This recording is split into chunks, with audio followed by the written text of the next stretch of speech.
உங்க எல்லாரும் சந்திக்கிறதுல ரொம்ப ரொம்ப சந்தோஷம் அப்படின்னு தான் சொல்லணும்.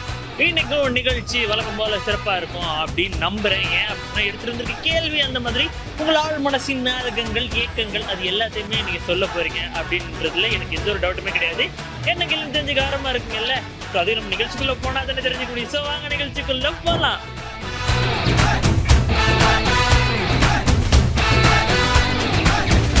உங்க எக்ஸ் கேர்ள் ஃப்ரெண்டை நீங்க பாத்தீங்கன்னு சொன்னா முதல்ல என்ன கேள்வி கேட்பீங்க, இல்லாட்டி என்ன சொல்லுவீங்க? நீங்க நல்லா இருக்கீங்களான்னு தான் கேட்பேன். ஏன் அப்படி பழகுனதுக்கா? வேற எதுவும் கேட்கணும்னு உங்களுக்கு தோணாது? வேற கேட்கணும்னா நல்லா இருக்கணும், நாட்டு மக்கள் நல்லா இருக்கணும், ஆளுங்க நல்லா இருக்கணும், அதை தான் நான் கேட்பேன். எனக்கு விருப்பப்பட்டதில்லை, ஆளுங்க விட்டு விருப்பப்பட்டது தான். நான் ஆளுங்க எவ்வளோ நல்லா இருக்காங்களோ நமக்கும் நல்லோன்னா அந்த மாதிரி. வேற லெவல் ஜி, நீங்க செம்ம செம்ம ஓப்பனிங் சூப்பரா ஒருத்தர் சிக்கினாரு. ரொம்ப நன்றி. அந்த வானத்தை போல மனம் படைச்ச மன்னவனே, பனி துளிய போல குணம் படைச்ச தென்னவனே. என்ன கேட்பேன்? ஒண்ணுமே கேட்க மாட்டேன், கதைக்க கூட மாட்டேன். கதைக்க கூட மாட்டீங்க? அப்படி கோவமா இருப்பீங்களா? ஏன் கோவம்? ஒருத்தவங்கள உண்மையாக லவ் பண்ணால் அவங்கள விட்டுட்டு போகக்குள்ள அவங்களுக்கு அந்த வழி வந்து புரியணும். அப்படின்னா நம்ம அவங்க விட்டுட்டு போயிட்டாங்க தானே, இப்போ நம்ம அவங்க மேலே எவ்வளோ கோபமாக இருக்கவங்க அவங்களுக்கு விளங்கி அப்போ மறுக்க அவங்க நம்மளோட காய்க்கிற அளவுக்கு வச்சுக்கணும். ஓ மை காட், எமோஷனல் சூப்பராக சொல்லியிருந்தாரு. அவ்வளோதான். சும்மா பார்த்தீங்கன்னா சும்மா அப்படியே போயிடுவோம். பேச மாட்டீங்களா? பேச மாட்டேன். ஏன்? எதுக்கு பேசு? ஏன் பேச மாட்டீங்க? எதுக்கு நான் போயிட்டு பேசணும்? சரி, இப்போ அவங்க வந்து பேசுறாங்க, என்ன கேட்பீங்க?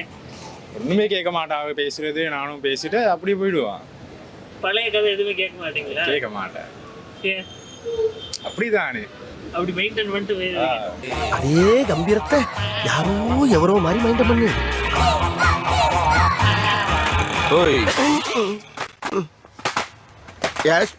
எக்ஸ் கேர்ள் ஃப்ரெண்டு நல்ல ஒரே இதுதான். காதலிச்சவங்க கல்யாணம் பண்ணி. ஆமா ஆமா. சாம சாம. இப்போ இந்த காலத்துல காதலிக்கிறவங்களுக்கு அட்வைஸ் சொல்லிருங்க அப்படின்னா? இந்த காலத்துக்கு காதலிக்கிறவங்களுக்கு அட்வைஸ் சொல்றதுக்கு இல்லை. எனக்கு கேட்டால் அந்த அளவுல போமா இருக்கிறாங்க. சரி, ஒரு மாதிரி ஏகபத்தினி விரதன்கள் கூட இந்த நாட்டுல இன்னும் இருக்காங்க சில நல்லவங்க. இல்லை இருக்கிறாங்க இல்லைன்னு சொல்றதுக்கு இல்லை. அவங்களுக்கு என்ன அட்வைஸ் சொல்லுவீங்க? அவங்களுக்கு சொல்ற அளவுக்கு எனக்கிட்ட அந்த அளவுக்கு என்கிட்ட இது இல்லை, ஏன்னா அனுபவம் இல்லை எனக்கிட்ட. காதலிச்சவங்களே கல்யாணம் பண்ணிட்டனால. ஏன்னா இப்போ வந்து காதலிக்கிறாங்க, திரும்ப இன்னொருத்தோட போயிடுறாங்க. அப்போ அந்த மாதிரி இருக்காங்க. சில பேர் வசதிக்காகவும் பண்ணுறாங்க. சில காசு இருந்தால் அதை பண்ணிட்டு போகிறாங்க, இல்லை காசு இல்லாட்டி அவங்கள விட்டுட்டு போயிடுறாங்க. அந்த மாதிரி இருக்கு. பார்த்தீங்களா, ஊரே காசை பார்க்கும்போது மனசை பார்க்குற சிலர் இருக்கதான் இருக்கிறாங்க. சில பேர் இருக்கிறாங்க, இல்லைன்னு சொல்கிற அளவுக்கு இல்லை, ஆனால் இருக்கிறாங்க. ஆனால் இருந்த அளவில் இப்போ உள்ள பொறுத்தளவுக்கு சில பேர் காசுக்காகவும் அந்த இதில் பண்ணிட்டு போகிறாங்க. சிலர் தான், எல்லாமே சொல்கிறதுக்கு இல்லை. சில பேர் காதலுக்காகவே தான் உயிரையும் விடுறதுக்கு இருக்கிறாங்க. சில பேர் காதலுக்காக சும்மா வியாபாரம் மாதிரி செஞ்சுட்டு போகிறவங்க இருக்காங்க. இப்படியும் இருக்கு, அப்படியே இருக்கு. ஆமாம் ஆமாம், ரெண்டையும் நம்ம பேலன்ஸ் பண்ணி தான் போகணும். நன்றி அண்ணே. அப்படின்னு ஒன்று இல்லையே ப்ரோ. சரி, வந்து அப்படி எக்ஸ் கேர்ள் ஃப்ரெண்ட் ஆயிட்டாங்க, என்ன பேசுவீங்க? என்ன பேச, சாட்டில் இருக்க வேண்டியதான். ரொம்ப நாளைக்கு அப்புறம் எக்ஸ் கேர்ள் ஃப்ரெண்டை மீட் பண்ண ஏதாவது சொல்லணும், இல்லை ஏதாவது கேட்கணும்னு ஆள் மனசு அப்படி படுறாண்டும்ல. அப்படி என்ன தவா? உங்களுக்கு ஒரு எக்ஸ் கேர்ள் ஃப்ரெண்ட் வரணும்னு சொல்லி நான் ப்ரே பண்ணிக்கிறேன். அப்போ கேட்டீங்கன்னா சொல்லுங்க. Very good. பார்த்தீங்களா, இந்த காலத்தில் இவ்வளோ பெரிய இளநீ எந்த ஊர்ல இருந்து வருது? இது ஹோமாகமையா? Super super. இதை விட பெரிய இளநீ எல்லாம் பார்த்துருக்கீங்களா நீங்க? இதை விட பெருசு இருக்கா? இங்க பாருங்க, நான் இத்தனை வருஷத்துல இவ்வளவு பெரிய இளநீ இன்னைக்கு தான் பாக்குறேன். அவர் இதை விட பெரிய இளநீ இருக்கு அப்படின்னு சொல்றாரு. தேங்க்யூ. சரி, இன்னைக்கு இதை தான் டேஸ்ட் பண்ண போறோம். நன்றி. சொல்லுங்க, நீங்க காதலிச்சிருக்கீங்களா? காதலிச்சு கல்யாணம் முடிச்சிருக்கோம். காதலிச்சவங்களே கல்யாணம் பண்ணிருக்கீங்களா? அதுக்கு முன்னாடிலாம் இல்லை. எல்லாரும் இதே சொல்றீங்க, ஒரு வேளை வீட்டில் பார்த்தா அப்படின்னு. சரி, ஓகே, சும்மா ஒரு பேச்சு கேட்குறேன். ஒருவேளை நீங்கள் காதலிச்சவங்களை கல்யாணம் பண்ண முடியாமல் போயிடுச்சு, இல்லைன்னா வந்து அதுக்கு முன்னாடி நீ வேற யாரும் காதலிச்சவங்க கல்யாணம் பண்ண முடிஞ்சா, இதுக்கு முன்னாடி காதலிச்சு கல்யாணம் பண்ண முடியல, அவங்க வேற பார்த்துட்டு போயிட்டாங்க. ஓகே, அவங்கள வந்து நீங்கள் திடீர்னு பார்த்தீங்கன்னு சொன்னால் என்ன கேட்பீங்க? திடீர்னு பார்த்தா ஒன்றும் கேட்க மாட்டேன், பார்த்துட்டு சிரிச்சிட்டு போவோம், அவ்வளோதான். இப்போன்னு கிடையாது, இப்போ நீங்கள் காதலிச்சு கல்யாணம் பண்ண முடியாமல் போன அந்த டைமில் உங்களுக்கு கல்யாணம்லாம் ஆகுறதுக்கு முன்னாடி பார்த்துருந்தீங்கன்னா என்ன கேட்டிருப்பீங்க? பார்த்துருந்தா என்ன கேட்டிருப்பேன், எப்படி செஞ்சுன்னு கேட்டிருப்பேன். ஏன் இப்படி செஞ்சீங்கன்னு கேட்டிருப்பீங்க. என்ன பதில் சொல்லுவாங்கன்னு எதிர்பார்க்குறீங்க? என்ன பதில் சொல்ல போறான்னு தெரியல, அதானே தெரியல உங்களுக்கு, இன்னும் அது ஒரு கேள்விக்குறியாவே இருக்கு. நானும் பேசுறேன், சிரிக்கிறேன், நடக்கிறேன். ஆனா திரும்ப திரும்ப இந்த ஒரு கேள்வி தான் எனக்குள்ள ஓடிக்கிட்டே இருக்கு. ஓகே, நீங்க காதலிச்ச டைம்ல உங்களுக்கு எத்தனை வயசு? 32 வயசு. 32 வயசு. வெட்டுறாரு 32 வயசுல நடந்து. இப்போ உங்களுக்கு எத்தனை வயசு? இப்போ 60 வயசு. பசங்க இந்த மறந்துடுவாங்கன்னு சொல்றவங்களுக்கு இது ஒரு பெரிய உதாரணம்னு சொல்லலாம். 32 வயசு, இப்போ அவருக்கு வந்து 60+ ஆயிருச்சு. கிட்டத்தட்ட ரவுண்டா ஒரு 30 வருஷம் இன்னும் ஞாபகம் வச்சிருக்காரு. அதுதான் உண்மையான பசங்க, புரிஞ்சுக்கோங்க. சூப்பர், நன்றி. சொல்லுங்க. இப்போ நீங்க ரொம்ப வருஷம் கழிச்சு உங்க எக்ஸ் கேர்ள் ஃப்ரெண்டை மீட் பண்ணீங்க, என்ன கேட்பீங்க? நான் என்ன தான் கேட்குறீங்க, எனக்கு கேர்ள் ஃப்ரெண்டே இல்லை. இருந்தாங்கன்னா ஒருவேளை எக்ஸ் கேர்ள் ஃப்ரெண்டு வண்டி பார்த்தீங்கன்னா உயிரையே காப்பாற்றிருக்கேன், அப்போ நீங்கள் சொல்லணும். எனக்கு கேர்ள் ஃப்ரெண்டே இருக்கணும் தானே சொல்கிறீங்க, என்ன தான் சொல்கிறீங்க? சரி, உங்களுக்கு ஒரு கேர்ள் ஃப்ரெண்ட் இருந்தாங்கன்னு நினச்சிக்கங்களேன். இப்போ அவங்க கூட இல்லைன்னா நீங்கள் என்ன கேட்பீங்க? நினைக்கிறே கூட எனக்கு இப்போ வயசும் போயாச்சு. இப்போ 40 வயசு. இப்போ எனக்கு கேர்ள் ஃப்ரெண்டே இல்லை. எனக்கு கடவுள் கொடுக்க வேண்டிய டைமில் கொடுப்பாரு, இப்படி தான் எனக்கும் சொல்கிறாங்க. ஸோ அதனால் வந்து நீங்கள் நம்புங்க. ஸோ அப்படி இருக்காங்க, சொல்லுங்கள் பார்ப்போம், என்ன கேட்பீங்க? என்ன தான் கேட்குறீங்க, நல்ல வாழ்க்கை ஒன்று கேட்பேன். நீ அவ்வளோதான். அவங்ககிட்டே நல்ல வாழ்க்கை கேட்குறீங்களா? என்ன எக்ஸ்கே கிட்டியா? அடப்பாவீங்களா, இப்போதான் இதையே கண்டுபிடிக்கிறீங்களா? அஷோ, எக்ஸ் கேர்ள் ஃப்ரெண்டை கண்டிப்பாக என்ன கேட்பீங்க? என்ன கேட்குறீங்க? இப்போ வேலைக்கு போகிறேன். இப்போ சரி, ஓகே. பிஸியாக வேலைக்கு போயிட்டு இருக்கா, டிஸ்டர்ப் பண்ணுங்க. போயிட்டு வாங்க பார்ப்போம். தைரியம் சொல்லுங்க. ஆக்சுவலி லவ் இல்லை. சரி, அப்படி ஒரு சுச்சுவேஷனில் ஒருவேளை அப்படி நடந்து பார்க்க வேண்டிய சுச்சுவேஷன் வந்து என்ன கேட்போம்? நல்லா இருக்கான்னு கேட்கும். வேறு எதுவும் கேட்க மாட்டீங்களா? ஏன் விட்டுட்டு போனீங்க அப்படின்னு கேட்க மாட்டீங்க? சரி, அது அவங்க இஷ்டம். அதுக்கு எப்படி இருக்கீங்க? நல்லா இருக்கிறோம். சரி, ஓகே. நீங்கள் டென்ஷனாக இருக்குறீங்க, பார்த்தாலே தெரியும். டென்ஷனாக வேணாம். நீங்கள் சொல்லுங்கள். இப்போ ரொம்ப வருஷத்துக்கு அப்புறம் வந்து உங்களுடைய எக்ஸ் கேர்ள் ஃப்ரெண்டை நீங்கள் மீட் பண்ணுறீங்க அப்படின்னு சொன்னால் என்ன கேட்பீங்க அவங்ககிட்ட? முதல்ல நல்லா இருக்கிறீங்கன்னு தான் கேட்பேன். ஏன் நல்லா இருக்கீங்களான்னு கேட்பீங்க? அப்படி தான் கேட்கணும், வேறு எப்படி கேட்குறது? ஏன் விட்டுட்டு போனீங்கலாம் கேட்க மாட்டீங்களா? இல்லை, ஏன்?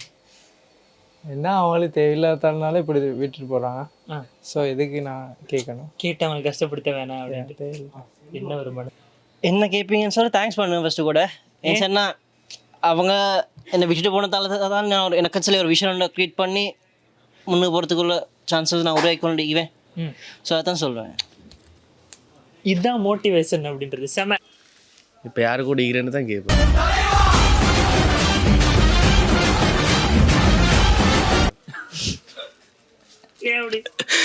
விட்டுட்டு போன ஆயத்தானே கேட்கணும். விட்டுட்டு இப்போ யார் கூட இருக்கா அப்படின்ட்டு. இப்போ நான் யாரு கூட இல்லை,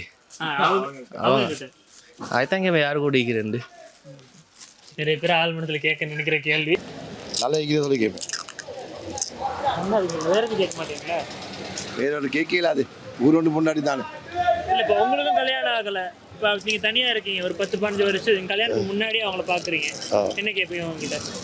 நல்லா இருக்கிறா, கல்யாணம் முடிப்போம் சொல்லி கேட்பேன்.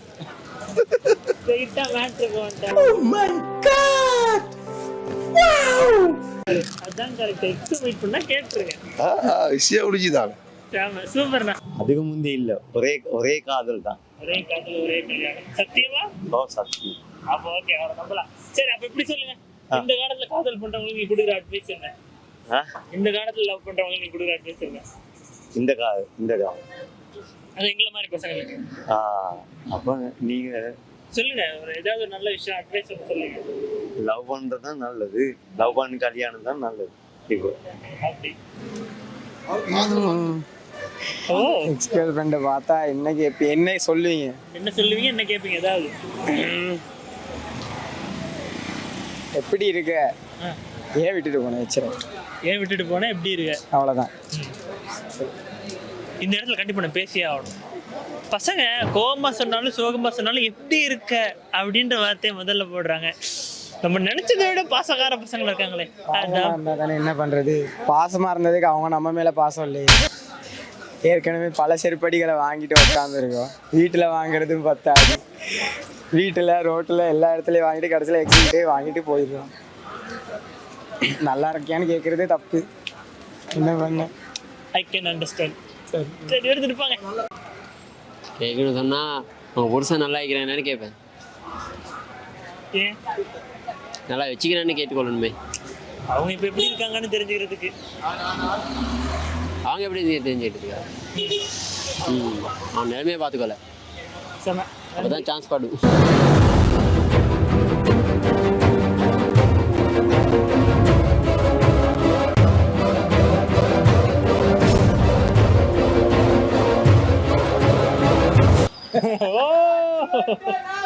சூப்பர்.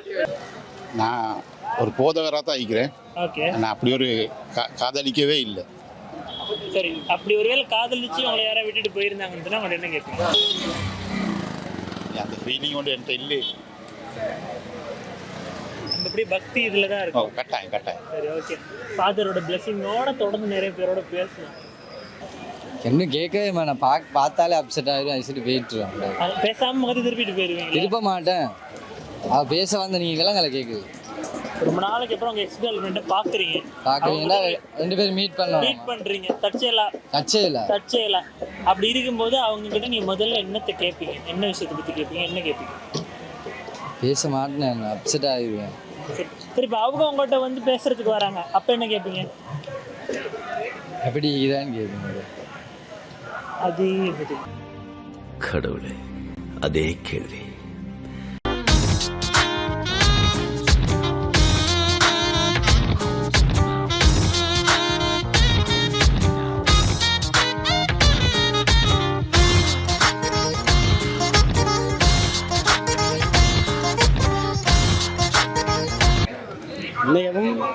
நல்ல கேட்பேன். நல்ல இவன் கேட்பேன். வேற என்னை லவ் பண்ணி போட்டு இன்னொருத்தனை விட்டு போறேன்னு சொன்னா, என்னை விட்டு இன்னொருத்தனை லவ் பண்ணிட்டு சொன்னா நல்ல ஈக்கும். உங்களை மாதிரி மனுஷன்லாம் இருக்கனாலதான் கொஞ்சமாச்சும் மழை பெய்யுது. என்ன மனுஷன்?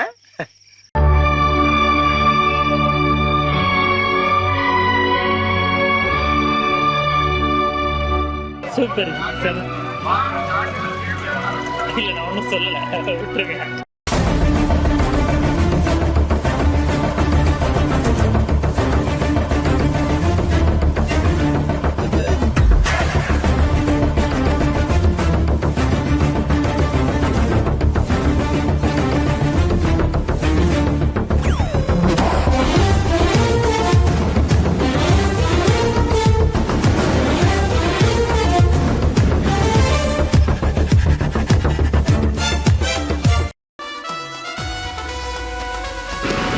இன்னைக்கு செம்மையான கேள்வி கேட்டிருந்தோம். நிறைய பேர் நல்லா பதில் சொல்லியிருந்தாங்க. எக்ஸ் கேர்ள் ஃப்ரெண்ட்ஸை பற்றி மட்டும் கேட்டோம் அப்படின்னு நிறைய பேர் வந்து எங்களுக்கு தப்பாக நினைக்கலாம். எக்ஸ் பாய் ஃப்ரெண்டை பற்றி கேட்க முடியல. ஏன்னா பெண்கள் யாருமே நீங்கள் கரெக்டாக எங்களுக்கு பேசுறதுக்கு கிடைக்கல அப்படின்னு சொல்லலாம். அதனால தான் அது எப்படி பிளான் பண்ணி எல்லாம் பண்ணல, பயங்கரமாக என்ஜாய் பண்ணியிருப்பீங்க அப்படின்னு நினைக்கிறேன். மறுபடியும் வேறொரு வித்தியாசமான கேள்வி நினைச்சிட்டு நான் கொண்டு வர்ற கேள்வியில் சந்திப்போம். அது வரைக்கும் உங்களிடமிருந்து நான் விடைபெற போகிறேன். கேமராமேன் செல்வனுடன் அன்று மீண்டும் நான் உங்கள்